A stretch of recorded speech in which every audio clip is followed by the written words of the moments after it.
दोस्तों, जब भी दुनिया के सबसे बड़े जहाज की बात आती है तो हमारे मन में टाइटैनिक शिप का नाम एक बार तो जरूर आता है। अपने दौर के दुनिया के सबसे बड़े जहाज के डूबने और जहाज पर जैक और रोज की प्रेम कहानी पर आधारित हॉलीवुड फिल्म टाइटैनिक को आपने देखा ही होगा।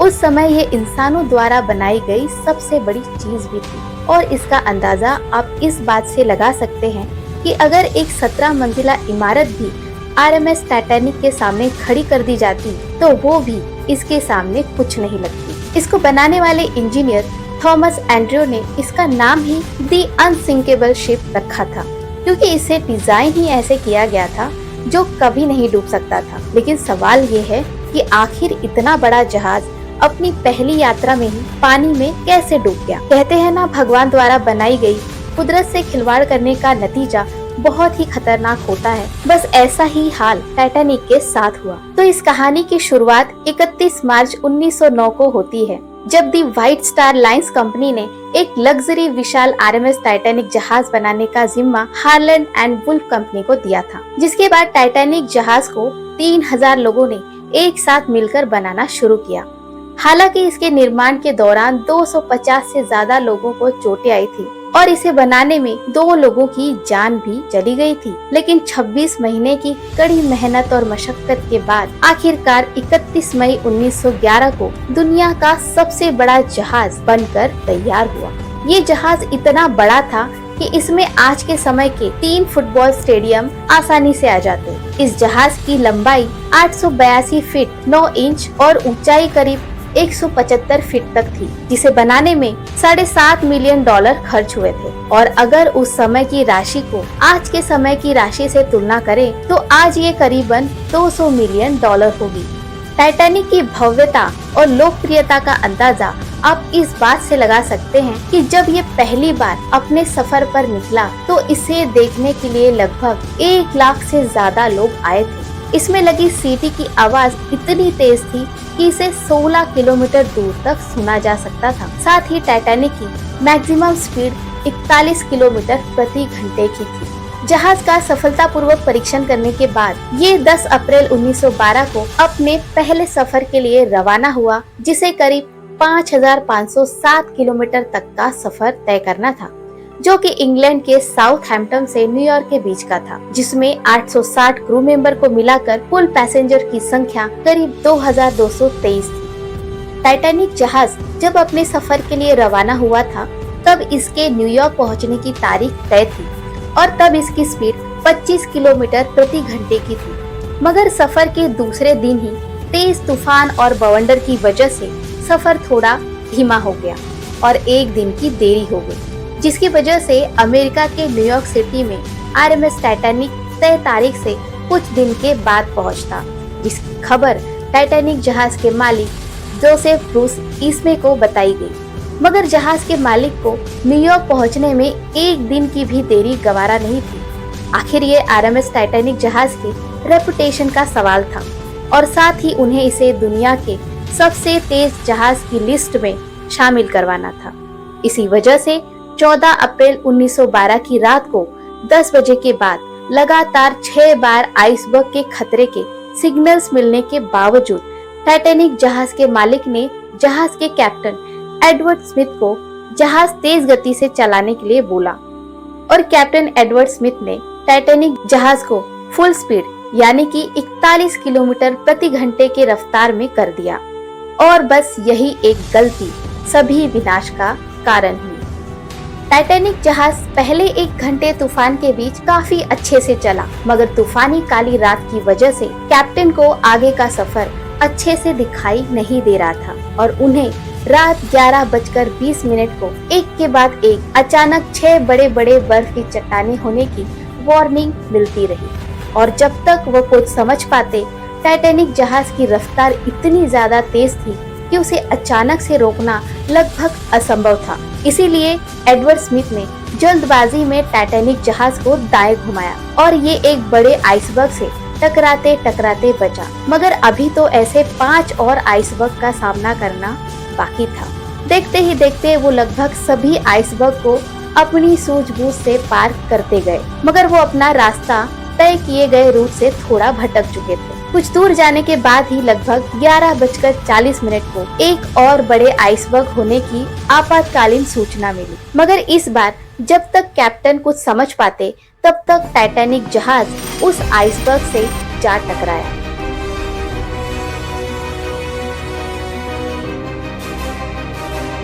टकराव के करीब 20 मिनट बाद रात के 12 बजे कैप्टन एडवर्ड स्मिथ ने अपने क्रू मेंबर्स को ऑर्डर दिया कि एक डिस्ट्रेस रेडियो कॉल करो ताकि कोई हमारी मदद के लिए पहुंच जाए। लगातार 20 मिनट तक रेडियो मैसेज भेजने के बाद आखिरकार एक दूसरा जहाज इस रेडियो सिग्नल को पकड़ लेता है, जिसका नाम था RMS कार्पेथिया। लेकिन ये जहाज टाइटैनिक से करीब 107 किलोमीटर दूर था, जिस वजह से अगर ये अपनी फुल स्पीड से भी सफर करता तो भी इसे टाइटैनिक के पास मदद के लिए पहुंचने में 3.5 घंटे का वक्त लगता। और अब क्योंकि इतना वक्त RMS टाइटैनिक के पास नहीं था, इसीलिए बाकी क्रू मेंबर्स आसमान में रॉकेट और फ्लेयर्स चलाते हैं, इस उम्मीद में कि अगर कोई जहाज या शिप आसपास होगा तो शायद हमारी मदद के लिए आ जाए। लेकिन उस वक्त RMS कार्पेथिया के अलावा और किसी भी जहाज से कोई रिस्पॉन्स नहीं आया। तभी कैप्टन पैसेंजर्स को इवैक्यूएट करने का ऑर्डर देते हैं। अब क्योंकि टाइटैनिक का प्रचार इस तरह से किया गया था कि ये डूब नहीं सकता, इसलिए बहुत से पैसेंजर्स रिलैक्स थे कि भले ही जहाज आइसबर्ग से टकरा गया है लेकिन ये डूबने नहीं वाला।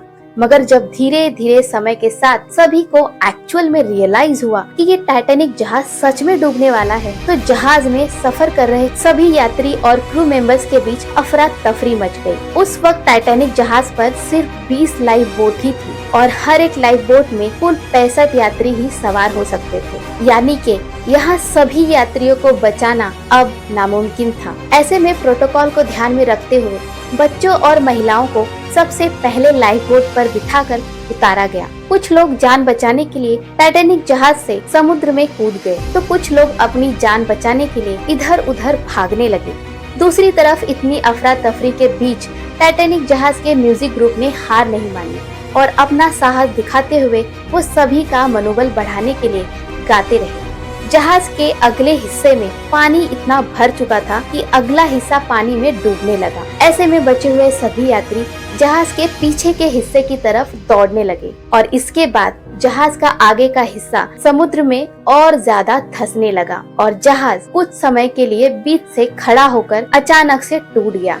पर टूटने के बाद जहाज का ये हिस्सा अलग नहीं हुआ, लेकिन अगर हो जाता तो पिछले हिस्से वाले यात्रियों को अपनी जान बचाने का थोड़ा समय और मिल जाता। पर जहाज का पिछला हिस्सा भी अगले हिस्से के साथ ही समुद्र में डूब गया और करीब 2.5 घंटे के बाद तकरीबन 2:20 को टाइटैनिक जहाज पे सवार 1500 से अधिक जिंदगियां अटलांटिक महासागर की गहराइयों में डूब गई। RMS टाइटैनिक अटलांटिक महासागर के जिस हिस्से में डूबा वहाँ पानी का टेम्परेचर -2 डिग्री था, जिसमें एक साधारण इंसान का 20 मिनट से ज्यादा जिंदा रहना नामुमकिन है। यही कारण है कि लाइफ जैकेट पहनने के बाद भी कोई भी यात्री हाइपोथर्मिया के कारण ज्यादा समय तक जिंदा नहीं रह पाया। अब क्योंकि प्रोटोकॉल को ध्यान में रखते हुए महिलाओं और बच्चों को पहले ही जहाज से दूर भेज दिया गया था, इसलिए इस हादसे में मरने वालों में ज्यादातर मर्द पाए गए, जिसमें से सिर्फ 337 यात्रियों की ही डेड बॉडी मिल पाई। जब RMS कार्पेथिया हादसे की लोकेशन पर पहुंचा तो करीब 3:30 से 4 बज चुके थे और तब तक काफी देर हो चुकी थी। लेकिन जो लोग लाइफ बोट से दूर निकल गए थे, उन 707 लोगों को ये जहाज सक्सेसफुली रेस्क्यू कर लेता है। अब जानते हैं कि अगर ये शिप कभी नहीं डूब सकता था तो आखिर ये डूबा क्यों? तो टाइटैनिक का प्रचार ही इस तरह से किया गया था कि ये जहाज कभी डूब नहीं सकता और इसकी वजह ये थी कि इसके सेफ्टी फीचर्स कमाल के थे। इंजीनियरिंग के लिहाज से देखें तो ये डिजाइन के आधार पर विकसित पहला जहाज था जिसमें 2 मेन सेफ्टी फीचर्स थे, जिसकी वजह से इसे अनसिंकेबल कहा गया। पहला ये कि इस जहाज में डबल बॉटम हल था, यानी जहाज के मेन बॉडी में 2 लेयर लगे थे, जिस वजह से अगर किसी कारण एक लेयर टूट भी जाती तो दूसरी लेयर इस जहाज को बचा लेती। और दूसरा ये कि पूरी शिप की जो मेन बॉडी है उसे 16 अलग अलग वाटर टाइट कंपार्टमेंट में डिवाइड किया गया था। यानी 16 में से अगर 4 कंपार्टमेंट पानी से भर भी गए तो भी जहाज नहीं डूबता था। जहाज बनाने वाले इंजीनियर्स का आकलन था कि पानी छत की ऊंचाई तक नहीं पहुंच पाएगा, पर फिर भी पानी भरने की स्थिति से बचने के लिए उन्होंने छत पर भी सुरक्षित वाटर टाइट कंपार्टमेंट बनाए थे। लेकिन तब किसी ने आइसबर्ग से जोरदार टक्कर के बारे में नहीं सोचा होगा, और जहाज जब आइसबर्ग से टकराया तो टक्कर इतनी जोरदार थी कि जहाज की फ्रंट राइट साइड यानी कि जहाज के बो के पास आधी लंबाई तक होल हो गया था। अब क्योंकि साइड में तो सिंगल लेयर ही थी, इसलिए डबल बॉटम हल अब किसी काम का नहीं रहा, जिससे जहाज को काफी नुकसान पहुंचा और वाटर टाइट कंपार्टमेंट्स की कई दीवारें नष्ट होने से 6 कंपार्टमेंट पानी से भर गया, जबकि लिमिट्स 4 कंपार्टमेंट्स तक की ही थी। अब वाटर टाइट कंपार्टमेंट को बंद करने की व्यवस्था भी ठीक से काम नहीं कर रही थी। साथ ही जहाज के ढांचे में भी बदलाव आ गया था, यानी अब इस अनसिंकेबल जहाज को डूबने से कोई नहीं बचा सकता था। इस डिजास्टर के बाद कई आरोप लगे तो कई तरह की कंट्रोवर्सीज हुई, कई इन्वेस्टिगेशन कराए गए, जिससे कुछ ऐसे अनजान बातें सामने आई जिसे जानकर सभी लोग शॉक हो गए। जैसे कि उस रात हादसे की लोकेशन से महज 37 किलोमीटर दूर एक और जहाज मौजूद था, जो अगर चाहता तो इस हादसे में मरने वाले सभी लोगों को बचा सकता था, जिसका नाम था एसएस कैलिफोर्नियन। टाइटैनिक के आइसबर्ग से टकराने के 1 घंटे पहले आइसबर्ग की वार्निंग का आखिरी मैसेज इसी जहाज से आया था, जिसके बाद एसएस कैलिफोर्नियन जहाज रात के लिए रास्तों के खतरों की वजह से रुक गया था, यानी वो आगे रात में सफर नहीं करने वाले थे। जिसके बाद 11:15 पे इस जहाज के क्रू मेंबर्स ने अपना रेडियो ऑफ कर दिया, और यही वजह थी कि जब आरएमएस टाइटैनिक ने मदद के लिए रेडियो पे मैसेज भेजे तो इस जहाज के क्रू मेंबर्स को वो मैसेज नहीं मिले। लेकिन देखा जाए तो एसएस कैलिफोर्निया शिप हादसे की जगह के इतने पास था कि टाइटैनिक के कुछ ऑफिसर्स को वो दूर से ही नजर आ गए थे, और उन्हें लगा कि शायद उनके जलाए फ्लेयर्स और रॉकेट के सिग्नल्स की वजह से वो शिप उन्हें बचाने आ रही है। मगर काश कि उस शिप के कैप्टन स्टैनली लॉर्ड ने उड़ाए गए रॉकेट और फ्लेयर्स के सिग्नल को सीरियसली लिया होता तो उस रात इतने लोगों की जान नहीं जाती। मगर कैप्टन स्टैनली लॉर्ड के हिसाब से उन्हें लगा कि जहाज पर पार्टी चल रही होगी, और इसीलिए इन सिग्नल्स को उन्होंने इग्नोर किया।